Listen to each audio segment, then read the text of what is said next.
Pernah nggak sih masuk jam 2 siang, kepala rasanya nyut-nyutan, badan mendadak lemas, dan fokus buyar padahal kamu cuma duduk di depan laptop? Apalagi dengan cuaca panas ekstrim yang makin sering kita rasakan belakangan ini. Banyak yang ngira, ini cuma capek atau kurang kopi.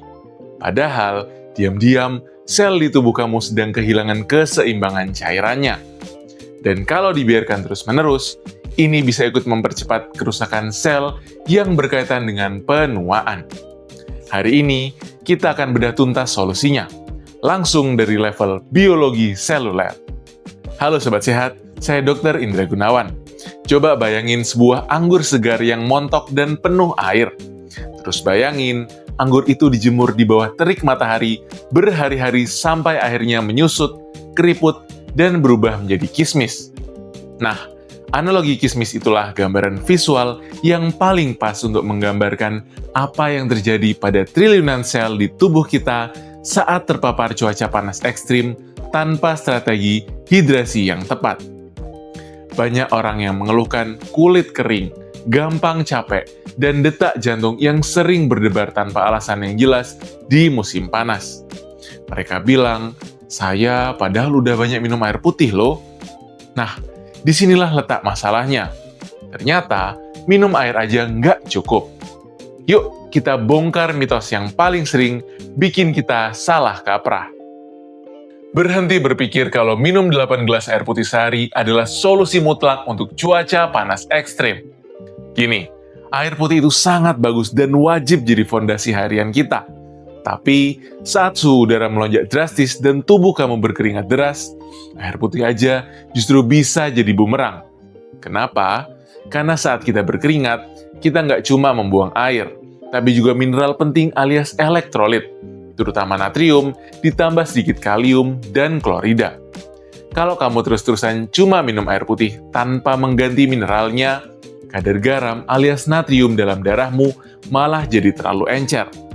Bukannya makin bugar, kamu justru bisa tambah lemas, dan ginjal harus kerja keras membuang kelebihan air itu lewat pipis. Jadi, air putih aja tanpa teman mineral malah bisa bikin keseimbangan cairan jadi kacau. Yuk kita selami sedikit sains di baliknya supaya kamu paham kenapa hal ini terjadi. Ada prinsip dasar di tubuh kita yang namanya osmosis. Secara sederhana, air itu selalu mengikuti mineral. Tugas mineral, terutama natrium, adalah memastikan air tersebar dengan seimbang ke seluruh tubuh.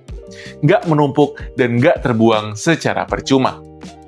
Bayangkan, sel-sel di tubuhmu itu seperti sebuah spons, dan elektrolit adalah tangan yang memeras atau melebarkan spons tersebut. Kalau kamu cuma minum air kosong dalam jumlah besar saat sedang dehidrasi berat akibat cuaca panas, darahmu memang bertambah volumenya, tapi kadar garamnya jadi makin encer. Sensor di otak membaca, wah, cairannya terlalu encer nih. Terus menyuruh ginjal membuka katup pembuangan. Masalahnya, karena natrium darah sudah terlanjur encer, sel-selmu nggak bisa bekerja secara optimal, dan inilah yang bikin kamu tetap lemas meski sudah minum air berliter-liter. Jadi, yang kurang bukan cuma airnya, tapi juga mineralnya. Oh iya, ngomong-ngomong soal memilih mineral dan suplemen yang tepat, kadang memang bikin bingung kan? Nah, buat kamu yang ingin tahu lebih dalam, kamu bisa klik tombol join atau gabung di membership channel ini. Di sana, kamu bisa request topik apa yang akan kita bahas, dan kamu juga bisa mendapat prioritas balasan komentar. Tapi ingat ya, semua yang kita diskusikan di sana sifatnya adalah edukasi medis, bukan konsultasi atau resep untuk pengobatan personal kamu. Balik lagi ke ginjal yang kerja Rodi tadi. Kerja ginjal yang terlalu berat akibat siklus hidrasi yang salah ini ternyata punya efek domino ke bagaimana tubuh kita merespons stres akibat panas. Dan ini membawa kita ke sebuah tanda bahaya harian yang sering kita salah artikan sebagai tanda kesehatan. Coba perhatikan warna pipis kamu hari ini. Banyak yang bangga kalau warna pipisnya bening jernih seperti air keran, karena dianggap itu tanda tubuhnya terhidrasi sempurna. Padahal, secara medis, kalau pipismu jernih seperti air terus-menerus setiap hari, itu bisa jadi tanda kamu kebanyakan minum dan mulai membilas cadangan elektrolitmu. Sesekali bening, itu wajar. Warna urin yang paling ideal dan sehat itu adalah kuning muda pucat, seperti warna jerami atau air perasan lemon yang encer. Jadi, jangan paksa tubuhmu minum berlebihan sampai bening total. Ingat, memaksakan minum sampai bening total juga ada resikonya, terutama buat yang olahraga berat. Overhidrasi bukan hal yang bisa diremehkan. Kenapa menjaga keseimbangan air dan mineral ini sangat vital? Saat cuaca panas ekstrim, suhu inti tubuh kita akan naik. Ibarat mesin mobil yang kepanasan, sel-sel kita mulai mengalami stres termal. Di dalam sel, ada pabrik energi bernama mitokondria. Saat kemanasan dan kurang cairan, mitokondria ini ngadat dan mulai memproduksi asap knalpot kotor yang kita sebut sebagai reaktif oksigen spesies atau ROS. ROS ini memicu badai stres oksidatif. Kalau cairan seluler kamu cukup, stres ini bisa diredam. Tapi, kalau selmu sedang menciut akibat dehidrasi tersembunyi tadi, molekul radikal bebas ini akan merusak DNA, merusak protein, dan merusak membran sel. Inilah yang kita sebut dengan cellular aging, atau penuaan sel yang dipercepat. Dan dalam jangka panjang, pola ini diduga ikut berkontribusi pada kulit yang cepat kendur, penurunan fungsi ginjal, dan pembuluh darah yang lebih kaku. Jadi, cuaca panas ekstrim bukan cuma bikin gerah, tapi benar-benar bisa mempercepat jam biologis penuaan kita kalau tubuh nggak punya cairan pendingin yang mumpuni. Terus pertanyaannya, gimana cara meracik cairan pendingin yang sempurna ini tanpa harus beli suplemen mahal impor? Kita bisa menggunakan kearifan lokal yang murah, enak, dan super efektif secara medis.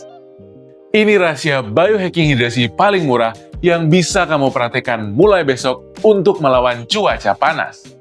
Nggak perlu minuman isotonik kemasan yang seringkali tinggi gula tambahan. Cukup cari air kelapa muda asli, nggak usah tambah gula atau sirup. Terus, tambahkan seujung sendok teh garam laut atau sea salt. Air kelapa sudah sangat kaya akan kalium, mineral utama di dalam sel kita. Sedangkan tambahan garam laut memberikan natrium yang dibutuhkan untuk menahan cairan biar nggak langsung terbuang lewat ginjal. Kalau kamu nggak suka air kelapa, alternatifnya gampang. Potong buah semangka yang dingin, terus taburi sedikit garam di atasnya sebelum dimakan. Ini adalah protokol hidrasi seluler tingkat dewa yang rasanya enak dan ramah di kantong. Resep air kelapa dan garam tadi bukan sekedar minuman segar, tapi ini adalah pilar penting dalam ilmu longevity atau umur panjang. Ada temuan menarik di sains. Saat sel otot mengkerut karena kurang cairan, sel akan mengirim sinyal katabolik. Artinya, tubuh cenderung memecah protein otot, bukan membangunnya. Sebaliknya, saat sel terhidrasi secara penuh, sinyalnya lebih ke arah membangun. Jadi, menjaga hidrasi sel adalah salah satu cara melindungi massa otot kita. Dan massa otot adalah tabungan umur panjang kita. Selain itu, tubuh kita juga punya pasukan kebersihan bernama autofagi yang bisa mendaur ulang komponen sel yang rusak dari dalam.